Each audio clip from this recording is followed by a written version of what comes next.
Italia, cuenta cómo fue su viaje. Un viaje en patera, hasta se recorta una de las garrafas vacías de gasoil para orinar. Guillermo Rovirosa fue un técnico de cualidades excepcionales, pudo cobrar todo lo que quisiera, le quisieron contratar varias veces poniéndole cheques en blanco, y decidió que lo importante era la persona humana y no su lucimiento, y no su triunfo. Entonces un técnico excepcional decidió que lo primero era el trabajador, decidió que el trabajo es la fuente de toda riqueza, y así vivió, por eso le homenajeamos hoy. Amaba... Bueno, pues vamos a hablar del drama, el drama de la gente de nuestro tiempo, ¿no? El paro es una canallada, el paro mata. No se sabe ni siquiera el número de fallecidos por el paro.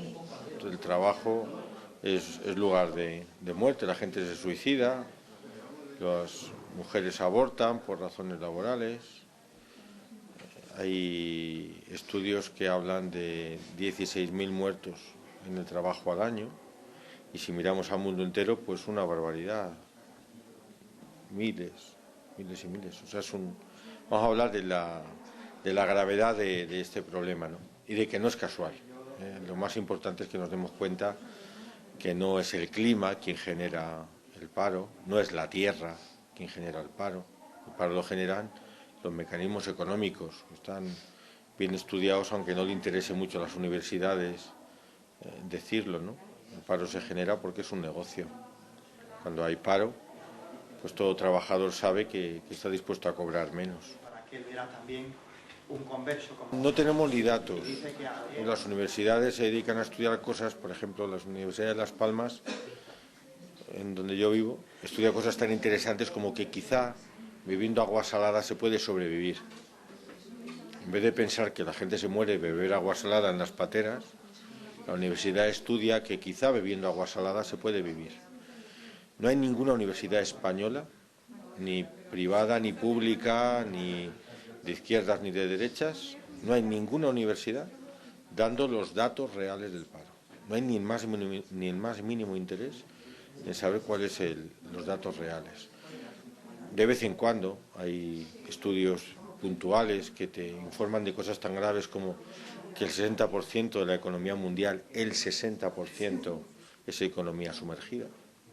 No hay ni siquiera números. Cuando yo era chaval, pues todo el mundo distinguíamos los números de la EPA, la encuesta de población activa, de los números que tenía el INEM. Todo el mundo sabíamos que los de la EPA venían a ser el doble. Bueno, pues de vez en cuando se cambia la forma de medir el paro, y en uno de sus cambios de medición, por ejemplo, que se hizo el año 2001, se hizo un cambio metodológico, aparentemente inocuo, aparentemente científico, propuesto por una universidad, y en el cambio bajó el 500.000 el número de parados. Por lo tanto, es realmente dramático y quizás lo más grave del problema del paro, que no tenemos datos reales. No sabemos, por ejemplo, cuántos parados está camuflado su paro en los datos de la formación para el empleo. No sabemos cuántos son. Ese señor no está realmente en paro, con 500, 600 euros al mes, no se está realmente en paro. Bueno, no hay ni siquiera datos fiables. Y los primeros que mueren son los que han bebido. La doctrina social de la Iglesia ha dicho reiteradamente que el trabajo es el eje de la vida humana. Y en sus propuestas siempre entendemos que el grado de concreción de una doctrina universal y que nace de la Iglesia, luego no puede ser especialmente partidista o no puede llegar a un grado de concreción que a todos nos molesta, porque los documentos se van a leer también dentro de 50 años. Siempre ha defendido, yo creo que como criterio básico, el salario justo. La doctrina social de la Iglesia no defiende el salario de mercado, no defiende el salario legal, no defiende más que el salario justo. El salario justo es aquel que remunera realmente lo que la persona produce. Es injusto el salario de botín. Es imposible que un ser humano produzca tanto. Es injusto el salario del presidente del gobierno y es injusto el salario del que cobra el salario mínimo. Normalmente un señor que limpia las calles, un señor que hace tareas, diríamos, penosas, que no queremos hacer nadie, tiene un valor.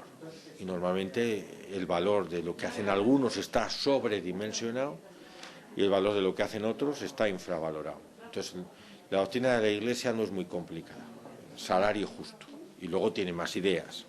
Socialización, bien común, destino universal de los bienes, justicia, es la que acaba de acentuar Benedicto XVI en este mensaje de Cuaresma. Pero en el terreno del tema que tratamos hoy, la doctrina básica es muy simple, salario justo. Yo creo que normalmente mucha de la gente que acusa de que es meterse en política está metidísima en política. Es conocido casi como chascarrillo aquello que le recomendó Franco a alguien que le dijo: usted haga como yo, no se meta en política. Pues era el jefe del Estado, ¿no?, el que decía no se meta en política. Normalmente recomiendan no meterse en política a gente que está metidísima en política. Y la articulación entre política y fe es muy simple, lo acaba de recordar Benedicto XVI en la Caritas in Veritate. Es la caridad política.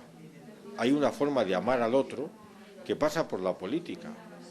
Nadie normal deja de ver la eficacia de la caridad aplicada a la política.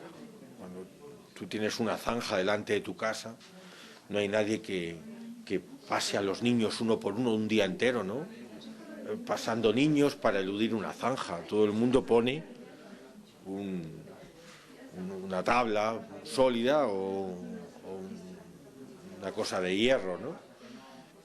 Pues de la misma manera que el amor puede parecer poco humano, que el amor sea poner allí una tabla, pero el amor real es poner allí una tabla, no coger persona a persona y pasarla de la puerta a la calle para que vaya caminando, ¿no?